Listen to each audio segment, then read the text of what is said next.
We will revise the K-12 curriculum to make them more responsive to our aspiration as a nation. We will reduce the number of learning areas in K-3 from 7 to 5. We will share our draft curriculum. We need your help to make our graduates employable to employers, to accept our students in work immersions. And we cannot fail. And that is the main motivation. We have failed them. We have to admit that. We have failed our children. And let us not keep failing them anymore. Otherwise, we will not allow them to become the great Filipinos that we know they can be. Pbbm at VP Sara Duterte umaksyon na, K-12 reripasuhin, sinasabi ng Pangulo at Pangalawang Pangulo na may mali at hindi na ito mangyari muli. Ibasura na ang K-12 na batas ni Noynoy, pahirap lang ito sa mga students at parents. Before that, I invite you to please consider to subscribe our channel and press the notification bell para laging updated sa latest news. Narito ang video, panuurin natin. Gitna ng hamon sa edukasyon, tayo po ay magiging matatag. First, we will make the curriculum relevant to produce competent, job-ready, active, and responsible citizens. We will revise the K-12 curriculum to make them more responsive to our aspiration as a nation, to develop lifelong learners who are imbued with 21st century skills, discipline, and patriotism. We will reduce the number of learning areas in K-3 from 7 to 5 to focus on foundational skills in literacy and numeracy in early grades, particularly among disadvantaged students. We will strengthen our literacy and numeracy programs. We will revitalize our reading, science and technology, and math programs by utilizing the gains of previous programs. The programs will be benchmarked with local and international best practices, consulted with experts, and will be research or evidence-based. We will improve English proficiency while recognizing linguistic diversity. We will work towards the goal of English language proficiency within the context of a multilingual nation. We will review the implementation of the mother tongue-based multilingual education policy, guided by the basic principle that, among others, learners learn when taught in a language that they understand. We will further intensify the values formation of learners in curriculum and teaching, particularly through the good manners and right conduct and values education, in adherence to Republic Act 11476. We will embed the culture of peace in our curriculum to develop learners who are peace builders in communities. We will integrate peace competencies such as social awareness, the environment, value for diversity, self-esteem, positive character, resilience, and human security into the various learning areas of the K-12 curriculum. We will be transparent with curriculum guides. We will share our draft curriculum with interested education stakeholders to help us develop a robust curriculum. We will be transparent about our test scores. We will make our test data available for researchers and analysts to aid us in making evidence-based policy decisions. We will share sample test items with schools and teachers to strengthen the use of assessment to improve the teaching and learning process. We will engage with CHED and TESDA and various industry partners to address the issues of skills mismatch in our senior high school program. And we will need your help to make our graduates employable. We appeal to the industry and to employers to accept our students in work immersions and hire them when they graduate. Secondly, we will take steps to accelerate the delivery of basic education facilities and services. We have recently created the School Infrastructure and Facilities Strand. This strand will be devoted entirely to addressing long-standing issues on educational facilities and infrastructure. We will build more resilient schools and classrooms. For 2023, we have the budget to build around 6,000 classrooms. We commit to closing the remaining gaps in school infrastructure with policies to eliminate corruption and insulate the allocation of school building funds with politicization. We will continuously provide professional development programs, including graduate degree scholarship programs to teachers, focusing on their learning area specialization, and graduate certificate programs for non-majors.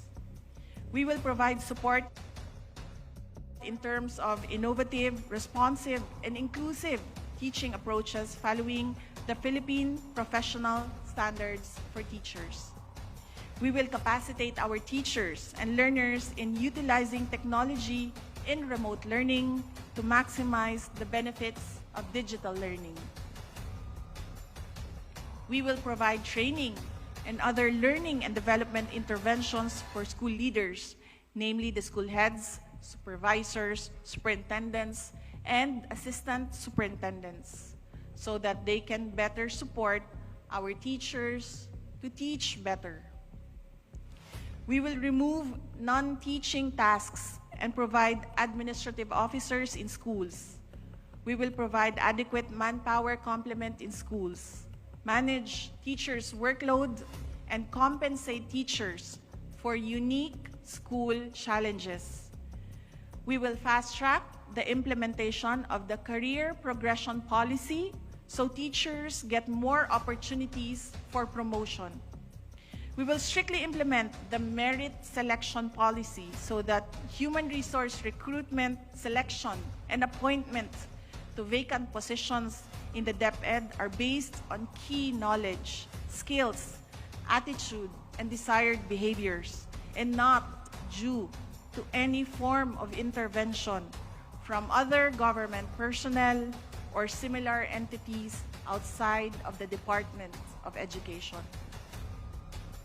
Within the year, we aim to make the new Teacher Education Council and Secretariat fully functional and start working on its mandates, including setting minimum requirements for pre-service teacher education programs in the country. We will continuously advocate for additional benefits for our teachers. We will implement the policy on the distribution of teacher workload and payments of teaching overload as provided in the Magna Carta for public school teachers. We have also requested the Department of Budget and Management to expand the coverage for the grant of special hardship allowance. We will work towards addressing issues affecting the net take-home pay of teachers. We are discussing with the Department of Health for the provision of free annual physical examinations for our teachers. We are also closely coordinating with the GSIS for an improved and superior benefits package for all DepEd personnel. We will resolve issues on teachers' loans, premium remittances, and other benefits. We have committed to meeting at least once a month until these issues are resolved.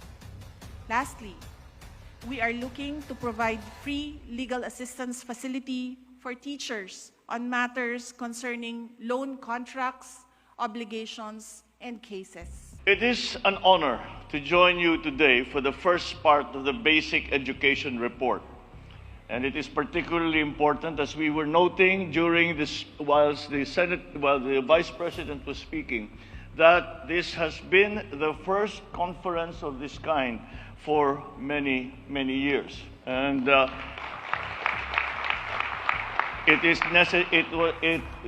we deem it absolutely necessary that we have such consultations for the simple reason that we all know, must know the situation that we face and the many problems that we need to solve. And only again by working together can we get that job done. But at least the Department of Education, the Secretary in Sara, our Vice President, has provided us with this starting point. And it is now up to us to take that starting point and go from that starting point and to all of the programs that we hope to implement in the very near future for our children. I think that if there is one thing that we took from the comments of the Secretary, Vice President in Sara, is that the Filipino is better than this. The children are better than this. And we cannot fail them. And that is the main motivation that we should keep in our hearts. We have failed them. We have to admit that. We have failed our children. And let us not keep failing them anymore. Otherwise, we will not allow them to become the great Filipinos that we know they can be. They will not become the great Filipinos that will be recognized not only by their fellow Filipinos, but many people around the world. And thus, it once again reminds us that education is the most valuable service that the government can give to its citizens. If there is nothing else, after preservation of life and limb, education comes next. And with that, with a well-trained populace, with a well-trained and highly experienced workforce, then everything follows. The Philippines will succeed. So we in the administration recognize the challenges and issues facing our education sector, all of which must be confronted with an open mind and compassion for those who might have fallen behind over the past few years. I am confident that we will see noticeable improvements moving forward because our Department of Education, that is spearheaded by no less than our hardworking Vice President in Sara Duterte, is there. Let me also acknowledge and convey my deepest appreciation to the men and women of DepEd who are now in the hot seat because pinakilala na kayo ni Inday Sara sa aming lahat. Kaya pagka magka-problema, alam na namin kung sinong lalapitan namin. But all of you, the associations in the country, policymakers, the development partners, and all stakeholders for your collective efforts and commitment to pursuing quality education for all. I am pleased to see that you have gathered here for this very important event for the benefit of our learners. Your attendance is a manifestation that addressing our educational challenges requires not only a multifaceted approach, but also the active participation of all. It is my hope that my being here signals this administration's determination and commitment to bridge the gaps that currently exist in the education sector. Indeed, strengthening our education system warrants a whole of government, whole of society approach with the highest degree of proactivity, motivation, and perseverance. As our nation recovers and bounces back from the losses and adverse effects caused by COVID-19, we must now move full speed to equip our learners and educators with the capacity and tools they need to meet the challenges and opportunities we have in front of us. As many of you know, I have been traveling around and trying to bring to the consciousness of our friends and partners around the world of the potentialities of the Filipino worker and of the Philippines. And at every juncture, I am confronted by the challenge of that the central key to success is going to upskill and reskill our workforce. And that again brings us to the importance of education not only as a moral imperative for government, but as a practical one. Because without that skilled workforce, we cannot compete and we cannot succeed. So I'm gratified to see that that has become a very large part of the plans that the DepEd has for the future. The pandemic also brought to our consciousness the importance of being able to adapt to new and changing realities, as well as unexpected circumstances. So again, we must consistently develop and adopt innovative paradigms and strategic reforms that will ensure the resilience of our educational landscape. We must first act locally in order for us to be competitive globally. We will work hard so that no Filipino is left behind. And to do even better, we will ensure that we are at par with the global standards in basic education. This endeavor will be at the forefront of our efforts to realize our vision of providing quality education for our children and for generations to come. I have previously mentioned that this administration will at no point scrimp on investment in our educational sector and in our young learners. And I am here today to reaffirm that commitment. We will build infrastructure.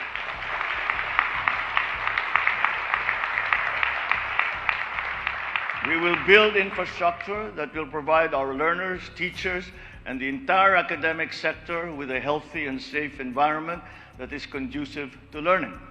We will also invest in our teachers. As we all know, that is part of our improving our educational system. If you saw the Senate President and myself talking earlier, we are already planning on how we get the school building program off the ground so that these deficiencies that we saw in the report will somehow be mitigated.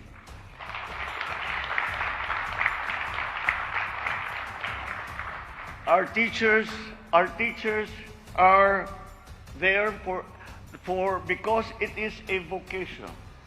Teachers do not become teachers because it is their job. Teachers do not become teachers because they want to become rich. Teachers become teachers because they have to. It is a vocation, and it is up to us to support them in that effort because they feel the need to educate young people. And we are blessed that we have such teachers, and we should hold them close and do all we can to support them so that they can do to the best of their ability what they have pledged to do. So we invest in our teachers. We will offer them multiple opportunities that meet both their personal and professional needs. We will offer them the support they need in terms of resources, in terms of programs and policies, so that they can effectively perform their roles as teachers and mentors of our children. It is my firm belief that quality teachers yield hardworking, productive, and law-abiding citizens. We will also invest in our learners by giving them the right tools and mechanisms that they need in their day-to-day schooling. Let us take advantage of the new technologies and innovations that will provide them convenience and efficiency in their pursuit of learning. Aside from advancing their academic competencies, it is also imperative that we hone them to become productive and responsible members of our society. Let us embrace the DepEd's theme, and a fine one it is, Bansang Makabata, Batang Makabansa. In that way, we can produce young citizens who are not only productive, but also harbor genuine love and passion for our country. That is why I have always been consistent in expressing my full support to the DepEd's plans to take critical, bold, yet sustainable actions that will improve our country's educational sector and address learning challenges. It is something that I have been espousing throughout my entire professional career. And at every position that I have ever held, the very first action I ever took was always to find a way to help our teachers. I know the conditions that they have to work in. I know the difficulties that they have to face, and yet they come to school and look after our children. That is a blessing. So I stand behind you as we come up with a long-term vision and forward-thinking solutions that will benefit our children. I would like to emphasize, however, that government is not able to execute this task alone. As I said earlier, strengthening our education system warrants the support of each one of us that are present here today. All of us have roles to play. We have parts to contribute. And so let me issue a challenge to you all to become active key players in this effort. Let us join hands and act in unison as we build the best education system that the Philippines has ever seen. We owe it to our children to prioritize their well-being and give them the highest possible quality of education so they may become the innovators and the leaders of tomorrow, not only of the Philippines, but of the world. With our united efforts, I am confident that we will succeed and bring forth a better, brighter, more prosperous future for our children. Maraming salamat po sa inyo.